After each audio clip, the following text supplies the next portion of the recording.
Okay, I need to break down how Donald Trump is already spinning a so-called win with Mexico's new president, Claudia Sheinbaum, when absolutely nothing has changed and he did nothing at all. This is classic Trump. He's admittedly pretty good at spinning a certain narrative to claim victory optically without achieving anything of substance, which is kind of the opposite problem the Democrats have if you think about it. Biden was able to pass the infrastructure bill, the CHIPS Act, the PACT Act, but he wasn't able to market them properly. Meanwhile, Trump does nothing, but then he markets that nothing as if he is some genius. It's really frustrating, and we're going to have a long 4 years if Donald Trump is repeatedly claiming victories where there are none. But again, the onus is on us to debunk this stuff, and I'm going to explain to you guys concretely how Donald Trump is claiming victory when there is none. He's spinning a narrative, he's lying, and we will not have it. Make sure you drop a like, make sure you subscribe. Happy Thanksgiving to everybody. I'm very thankful for every single one of you that tunes into my videos. I do want to say I'm just recording some morning videos. It's currently 8 a.m. and then I'm going to spend the rest of the day with my family. I say that you guys should as well. I'm not working all day. Don't worry. I'm just doing a few morning videos. Of course, Donald Trump sent out as usual, happy Thanksgiving to all, including to the radical left lunatics who have worked so hard to destroy our country,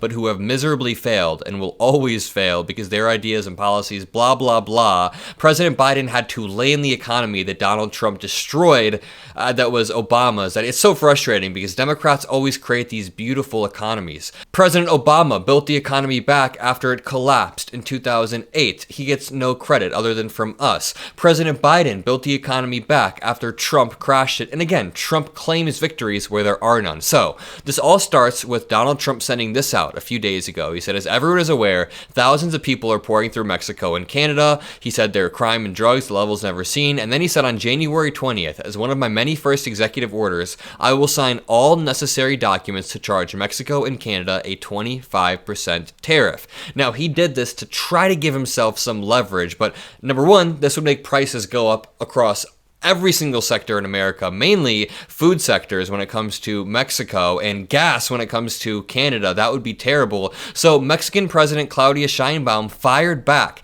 the next day and said 70% of the illegal weapons seized from criminals in Mexico come from your country.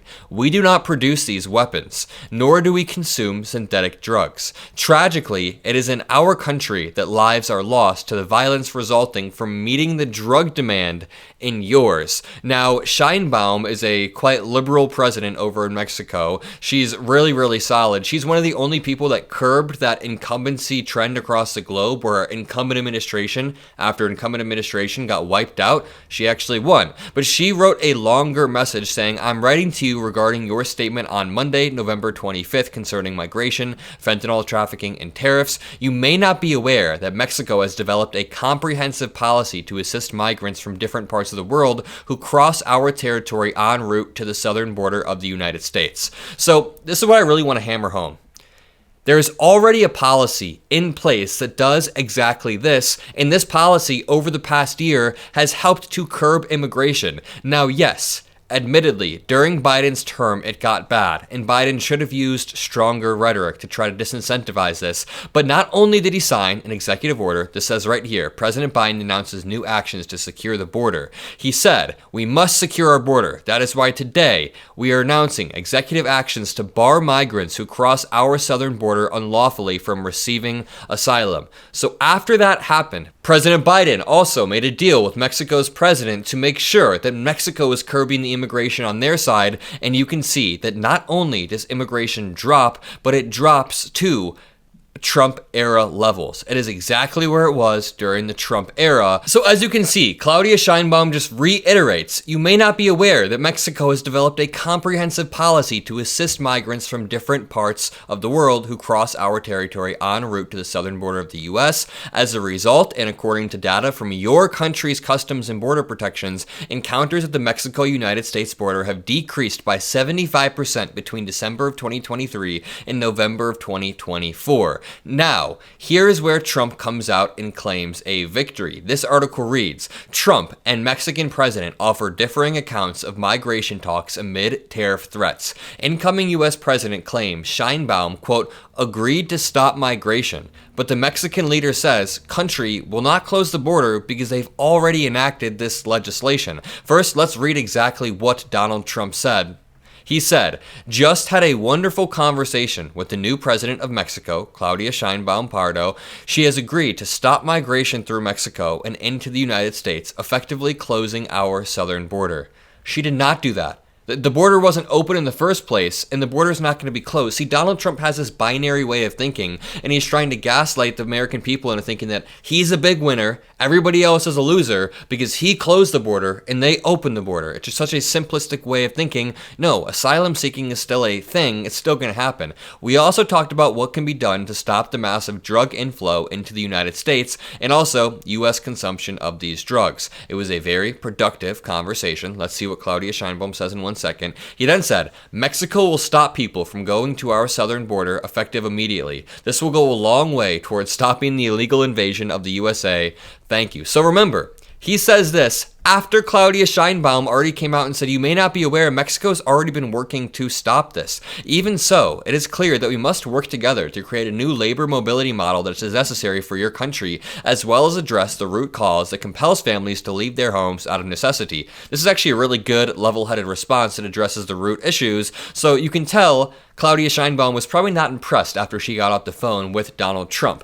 U.S. President-elect Donald Trump declared a win on stopping illegal immigration through Mexico on Wednesday after talking with Mexican President Sheinbaum, but she suggested Mexico was already doing its part and would not close its border. The two spoke just days after Trump threatened to impose sweeping new tariffs on Canada and Mexico as a part of his effort to crack down on illegal immigration and drugs. Can I just revisit this chart one more time, showing that over the past year it's dropped by 75%? And I think we should all be able to admit immigration levels under Biden did spike a lot. It's burying our head in the sand to say they didn't. We can admit that immigration is a net benefit for the United States economy, but we should try to streamline the process. Absolutely. Trump said that Sheinbaum agreed to stop migration through Mexico, but Sheinbaum indicated separately on social media she told Trump that Mexico is already taking care of migrant caravans, calling it an excellent conversation. Quote, "We reiterate that Mexico's position is not to close borders, but to build bridges between governments and between people," Sheinbaum added.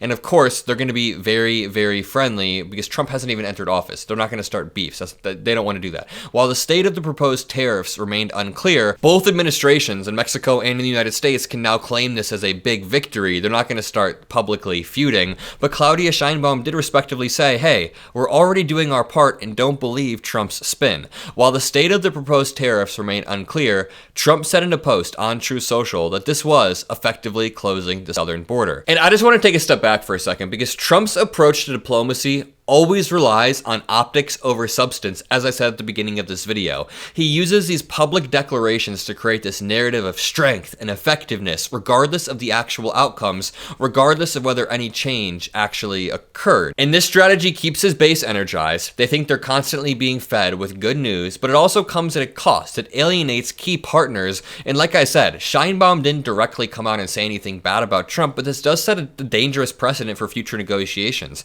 As this article reads, the exchange between the two leaders appeared to confirm for Trump the value of threatening to disrupt trade with import taxes. Is he just going to do this every single time he wants something done? His initial social media post moved financial markets, not in a good way, and then he said he took a win. Even if the proposed tariffs fail to materialize, even if any outcome fails to materialize, Trump can tell supporters that the mere possibility of them is an effective policy and that he took a massive victory. But let's talk about Claudia Sheinbaum's side of the story, because she didn't mince words. She said, Mexico has already been addressing the immigration issue independently long before the supposed deal. You know, Mexico's President Claudia Sheinbaum came out swinging harder in this post a few days back than she did after the phone call with Trump, but she said, Mexico has consistently expressed its willingness to help prevent the fentanyl epidemic in the United States from continuing. This is, after all, a public health and consumption problem within your society. So again, she's deflecting the blame, saying that Mexico is just meeting the demand that exists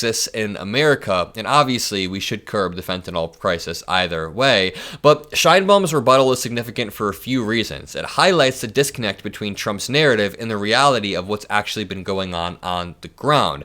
Secondly, it shows that she's not willing to play along with Trump's posturing or even feed into his narrative. She did push back pretty hard in this original message, and it seems like in the second message she said, dude, we've already been doing what you're saying you want us to do. We've already been doing this, and then of course Trump comes back and spins it as a win. I'll leave you guys with that. If you enjoyed this video, drop a like, subscribe. Have a great rest of your day, and I'll see you in the next video. Peace out.